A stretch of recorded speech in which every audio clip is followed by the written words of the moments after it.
చదవబడిన మాట యేసయ్య శిలువకు అప్పగింపబడినప్పుడు శిలువలో ఉంటూ ఉండగా తన తల్లిని చూసి ఆదరణకరమైన మాట. అయితే యేసయ్య జన్మించిన తర్వాత ఆమె మరలా యోసేపును కూడినప్పుడు ఇంకా అన్నదమ్ములు పుట్టారు, అక్క చెల్లెలు కూడా పుట్టారు. వారందరూ కూడా యేసయ్యను సిలువ వేసేటప్పుడు అక్కడ ఆ ప్రాంతంలో లేరు. లేకపోవడం వల్ల అయినప్పటికీ కూడా యేసయ్య ముందుగానే ఒక విషయం చెప్పారు. అది మనం చదువుకున్న ఒకసారి చూడండి. మార్కు వార్త 3వ అధ్యాయము 31-35 చదవండి. 3వ అధ్యాయము 31-35. ఆయన సహోదరులను తల్లియు వచ్చి వెలుపలి నిలిచి ఆయనను పిలువనంపిరి. దేవుని స్తోత్రం. ఆయన సహోదరులు, ఆయన తల్లి, వారందరూ కూడా యేసయ్య ఉన్న ప్రాంతానికి వచ్చారు. వచ్చినప్పుడు శిష్యులు వారిని చూసి, ఇదిగో మీ తల్లి వచ్చింది, మీ అన్నదమ్ములు వచ్చారు, మీ సహోదరులు వచ్చారని యేసయ్యకి తెలియజేశారు అన్నమాట. అప్పుడు యేసయ్య ఏమంటున్నారు? అప్పుడు యేసయ్య పలికిన మాట ఏంటంటే,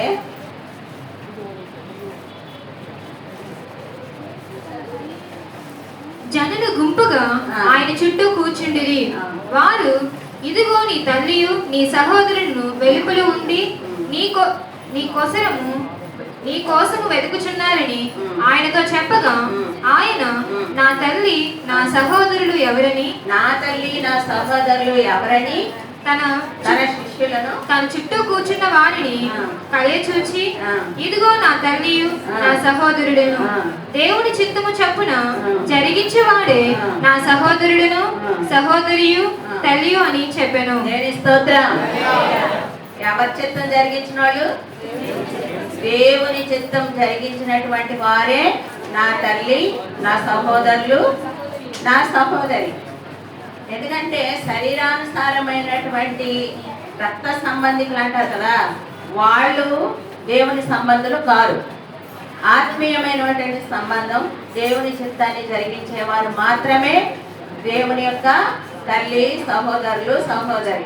అందుక నీ తల్లి శరీరానుసారంగా శిష్యులు ఆలోచించి, అయ్యా మీరు ఇక్కడ ఉన్నారు కదా, మిమ్మల్ని చూడడానికి మీ సహోదరులు, మీ తల్లి వచ్చారు కదా అంటే, మనిషికి ప్రాముఖ్యతని ఇస్తాడనమాట.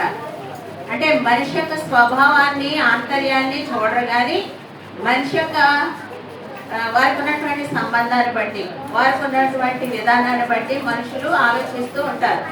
కానీ వారు చెప్తున్న విషయం ఏంటంటే, వారు మీ అమ్మగారు, మీ అన్నదమ్ములు, అక్క చెల్లి వచ్చారు కదా, వాళ్ళకి ప్రాముఖ్యత ఇచ్చి వాళ్ళ లోపలికి తీసుకొద్దాం, వాళ్ళని పిలుస్తారేమో యేసయ్య అని వాళ్ళు ఆలోచించారు. కానీ యేసయ్య ఎలా ఆలోచించారు? అలా కాదు, వాళ్ళు ఎవరు నా సహోదరులు, ఎవరు నా తల్లి, దేవుని చిత్తాన్ని జరిగించే వారు మాత్రమే నా తల్లి, నా సహోదరులు, నా సహోదరి అని చెప్పారు. కనుక మనం లోకంలో ఉన్నప్పుడు మనం అందరినీ కూడా కూడగట్టుకుంటూ ఉంటాం. ఎందుకంటే మన కడుపును పుట్టిన వాళ్ళు కానీ, మన రక్త సంబంధికులు కానీ ఏమైనా అయిందనుకోండి, మనం పరుగులు ఎత్తుతూ ఉంటాం. అలా కాదు, కానీ మన దేవుని యొక్క చిత్తంలో ఆత్మీయత కలిగి, దేవునికి భయభక్తులు కలిగి ఎవరైతే పెంచుతారో వారికి మనం విధేయులై, వారికి మనం లోబడి జీవించాలని ఇక్కడ దేవుడు స్పష్టంగా తెలియజేస్తున్నాడు. అంతేకాకుండా మరియని ఎవరికి అప్పు చెప్పారు? ఆయన లోకాసు వార్త 23వ అధ్యాయం 49వ వచనం ఒకసారి చదవండి. లోకాసు వార్త 23:49 వచనం.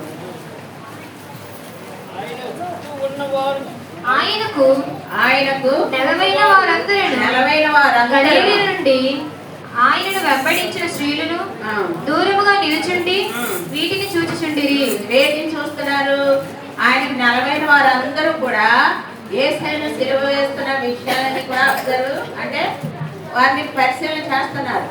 యేసయ్యను సిలువ వేసే విధానం, వారు నిలబడినటువంటి విధానం, వారు ఎక్కడ ఏం జరిగిస్తున్నారు అనే విషయాలన్నీ కూడా ఆయనకు నెలవైన వారు, అంటే ఆయనకు బాగా తెలిసినటువంటి వారిని నెలవంటారు అనమాట. నెలవని ఎవరినంటాం? మనకు బాగా తెలిసిన ప్రాంతమైనప్పటికీ కూడా మనుషులైనట్టుగా బట్టి కూడా మనం నెలవైన వారు అంటాం. అలాగే అక్కడ నెలవైన వారు అందరూ ఉన్నారు. అయినప్పటికీ కూడా యోహానుకే ఎందుకు తన తల్లిని అప్పగించారు అంటే యోహాను యాకోబు యొక్క సహోదరుడు. అక్కడ ఆయన ముందే చెప్పాడు. ఎప్పుడు చెప్పారు? యోహాను సువార్త 16:31-32 చదవండి ఒకసారి.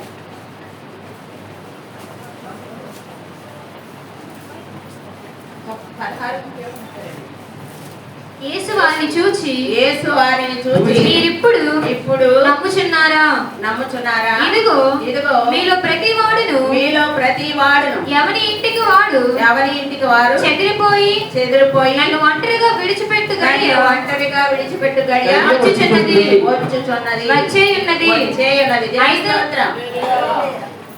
నాకు నెలవైన వారందరూ శిష్యులుగా ఆయన మాట్లాడుతున్నాడు అనమాట. సిలువకు అప్పగించే టైంలో వారు సైనికులు బందిపోటు దొంగలు పట్టుకున్నట్టుగా వచ్చినప్పుడు శిష్యులందరూ ఏమైపోయారు? పారిపోయారు. వారందరూ కూడా దూరంగా వెళ్ళిపోయారు భయపడి. ఎందుకంటే మమ్మల్ని కూడా రాజుకు అప్పగించేస్తారేమో, మాకు కూడా శిక్ష విధిస్తారేమని వారు దూరంగా పారిపోయారు. అయితే ఇక్కడ యోహాను ఒక్కడే ఎందుకున్నాడు అంటే ఆయన చిత్తాన్ని జరిగించడానికి, ఆయన ప్రేమించడానికి అక్కడ ఉన్నారు. ఎవరెవరు ఉన్నారు? 19:26-27 ఒకసారి చదవం మళ్ళీ. యోహాను సువార్త 19:26-27 అయిపోయింది. యేసు తన తల్లియు తాను ప్రేమించిన శిష్యుడు మనమందరం కూడా దేవుని బిడ్డలమనే చెప్పుకుంటాం. కానీ ఇందులో యేసే ఎవరు ప్రేమిస్తున్నాడు అది మనల్ని ఒకళ్ళొకళ్ళం ఎవరు అంతరి అనే వాళ్ళు పరిశీలన చేసుకోవాలి. ఎందుకంటే యేసే ప్రేమిస్తేనే ఆయన మాట వింటాం, యేసే ప్రేమిస్తేనే ఆయన మార్గంలోకి నడుస్తాం, యేసే మనల్ని ఏర్పరచుకుంటేనే ఆయన మార్గంలోకి మనం వెళ్తాం, యేసే ఏర్పరచుకుంటేనే ఆయన రాజ్యంలోకి చేరతాం. అయితే నామకానికి మనం పేరు పెట్టుకున్న వాళ్ళు ఎంతో మంది ఉండొచ్చు, కానీ చేరే వాళ్ళు ఎవరంటే ఆయన చిత్తాన్ని జరిగించేవారే.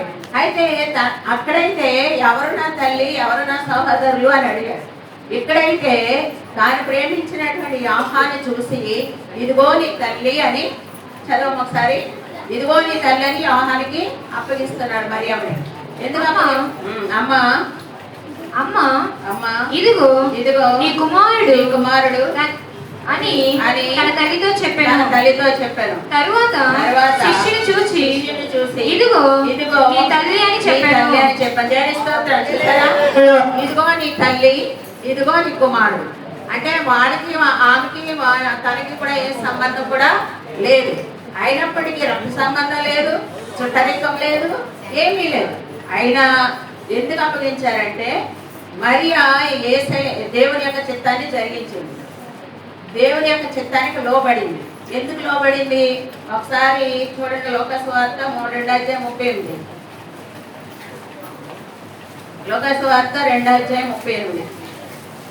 ఆమె కూడా ఆ గడియలోని లోపలికి వచ్చి దేవుని కుడియలని ఆమె కూడా ఆ గడియలోని లోపలికి వచ్చి దేవుని కొనియాడి 2:38.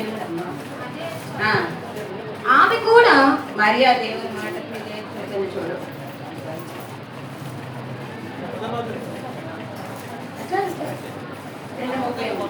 ఆమె కూడా ఆ గడియలోనే లోపలికి వచ్చి దేవుని కొనియాడి యెరూషలేములో విమోచన కొరకు కనిపెట్టుచున్న వారందరితో మరియమ్మ దేవుని మాటకి లోబడింది. ఎలా లోబడింది? తను ప్రెగ్నెన్సీ ఇలాగా యేసయ్య మీ కడుపున పుడతాడు అన్నప్పుడు ఆమె నేను పురుషుని ఎరిగిన దానిని 34 అందుకు మరియా నేను పురుషుని ఎరిగిన దానిని ఇది ఎలా జరిగిన దూతదనగా దూత పరిశుద్ధాత్మని మీదకి వచ్చి సర్వోన్నతిని కమ్ముకుంటుంది అన్నప్పుడు ఆవిడ తెలియజేసింది. ఒకసారి 38 అమ్మా, 1:30 సారీ. అందుకు మరియా ఇదిగో ప్రభు దాసురాలు నీ మాట చొప్పున నాకు జరుగుగాక ఆమె యొద్ద నుండి వెళ్ళెను. ఇక్కడ మరియమ్మ గారు దేవుని మాటకు విధేయత చూపారు. ఆమె కన్యక ఉండి కూడా గర్భం ధరిస్తుందని చెప్పిన వెంటనే అయ్యయ్యో నాకు వద్దున అయినా నేను పెళ్ళి అవ్వలేదు కదా, నీకు ఎందుకు ఎలా మాట్లాడుతున్నావు, నువ్వు ఎందుకు ఇలా చేస్తున్నావు, నేను లోకంలో తిరగలేను అని ఏమి కూడా తన మాటకు ఎదురు చెప్పకుండా తను ఎన్ని సమస్యలు ఎదుర్కోవాలో, ఎన్ని బాధలు ఎదుర్కోవాలో, ఎన్ని అవమానాలు పడాలో అయినప్పటికీ కూడా దేవుని చిత్తం మాత్రమే జరగాలనే ఉద్దేశంతో దేవుని మాటకు విధేయత చూపించింది. అందుకే నన్ను కన్నటువంటి తల్లి అని ఆయన అక్కడ వ్యక్తపరచలేదు, కానీ దేవుని చిత్తం జరిగించింది కనుక ఆమెను ఒంటరిగా వదిలిపెట్టకూడదు. ఆమెకు తోడంటూ ఒకరు ఉండాలి. తనకి కుమారులున్నా కుమార్తెలున్నా వారు ఆత్మీయత కలిగినటువంటి వారు కాదేమో. అందుకని యోహాను శిష్యుడు తన దేవుని చిత్తాన్ని జరిగించాడు కనుక తన ఆత్మీయంగా ఉన్నాడు కనుక నా తల్లిని ఇతడు ఆదరించగలడు, నా తల్లిని ఇతడు సంరక్షించగలడు, నా తల్లిని ఇతను తన తల్లిగా చూడగలడు అనేటువంటి నమ్మకం, అటువంటి భరోసా దేవుడు మరియమ్మకి ఇచ్చాడనమాట. అంటే తల్లిని ఒంటరిగా వదిలిపెట్టకుండా తన కుమారుల కోసం కానీ తన సహోదరులకు కానీ చెప్పకుండా తాను ప్రేమించి తన చిత్తాన్ని జరిగించిన యోహానికి తన తల్లిని అప్పగించి తన బాధ్యతను నెరవేర్చారు. కాబట్టి మనం కూడా ఎవరినైనా నమ్మాలి అంటే మనకు పుట్టినటువంటి బిడ్డలు ఎవరు నమ్మకంగా మనలో ఉంటారో, ఎవరైతే ఆత్మీయంగా ఉంటారో వాళ్ళే మనల్ని చూస్తారు.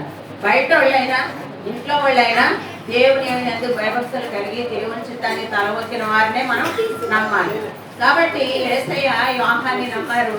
ఆ నమ్మకాన్ని బట్టి, ఆ యొక్క దేవుని చిత్తం జరిగించే విధానాన్ని బట్టి ఆ యొక్క తల్లిని సంరక్షిస్తాడు, బాధ్యతగా చూస్తాడు. నేను లేకపోయినా నా తల్లికి ఒక ఆదరణ అంటూ ఉంటుందని చనిపోతున్న సమయంలో ఆమె మరియా తన దగ్గర ఉంది, తను ప్రేమించిన శిష్యుడు తన దగ్గర ఉన్నాడు కనుకనే వారిద్దరికి ఆ యొక్క బాంధవ్యాన్ని యేసయ్య కలిపాడు. కాబట్టి దేవుడి మన యొక్క విషయాల్లో ఏ జాగ్రత్త కలిగి ఉన్నారనేది మనం గమనించాలి. ఎవరు ఉన్నా ఎవరు లేకపోయినా దేవుని చిత్తాన్ని కానీ మనం జరిగిస్తే ఆయన మన యొక్క బాధ్యతను తీసుకొని మనల్ని సంరక్షించి, మనం కాపాడి, మనల్ని రక్షించి, మనం ఎవరి హస్తాల్లో ఉంటే భద్రతగా ఉంటామో వారికి మనల్ని అప్పగించే దేవుడై ఉన్నాడు. కనుక మనం ధైర్యం కలిగి దేవునిలో ఎదుగుదాం. యోహాను ఆ నమ్మకాన్ని సంపాదించుకున్నాడు. మరియమ్మ కూడా దేవుని చిత్తానికి తలవొక్కింది కనుకనే వారిద్దరు కూడా కలిసిమెలిసి ఉండడానికి యేసయ్య గారు అంగీకరించారు. కాబట్టి మనం దిగులు చెందవలసిన పని ఏ మాత్రం కూడా లేదు, భయపడవలసిన అవసరం కూడా లేదు. నా కడుపును పుట్టిన బిడ్డలే చూడాలి, అక్క చెల్లెలు అన్నదమ్ములు అనుకోవడానికి కూడా లేదు. ఎందుకంటే దేవుడు మన విషయంలో చాలా జాగ్రత్త కలిగి ఉన్నారు కనుక ఆయన మనం సంపూర్ణంగా అప్పగించుకుంటే మన బాధ్యతలన్నీ కూడా ఆయన చూడగలిగిన దేవుడై, కుమారుడై, తండ్రి అయి, ఆదరణకర్త అయి ఉన్నాడు కనుక మనం ఆ విధంగా కొనసాగుదాం. దేవుడి వాక్యం దీవించి ఆశీర్వదించిన కాక ఆమేన్.